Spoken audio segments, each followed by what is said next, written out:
Hi, my name is Juliana and I have an animal tale for you. It is called The Broken Stars. The stars of the jungle were broken, and so an urgent council meeting was called. Wise Owl, the mayor of the jungle, asked the congregation of animals for their views. The philosopher was the first to speak. Your Honour, I am not in agreement on this cold day. It is important that this outside job is done on a sunny day. I was thinking of lending the council my ladder, but unfortunately it does not reach the stars, so I will need to think of something else instead. Wise Owl, who was in his 95th birth year, could not help but yawn. Thank you, dear philosopher. You don't need to worry. I will now call on Dr. Bengal the tiger and see if he can come up with a practical workaround. Dr. Bengal stood up and said, I will contact the Royal Eagle and Hawk Air Services and ask them to carry glowworms up into the sky to help put the stars back together.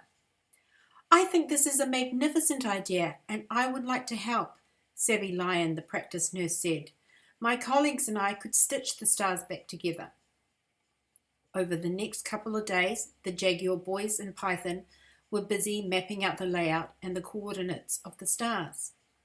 Once the flight inspection had been carried out, the eagles and falcons were ready to take to the sky. Into the night sky, higher and higher they flew, with the glowworms on their back.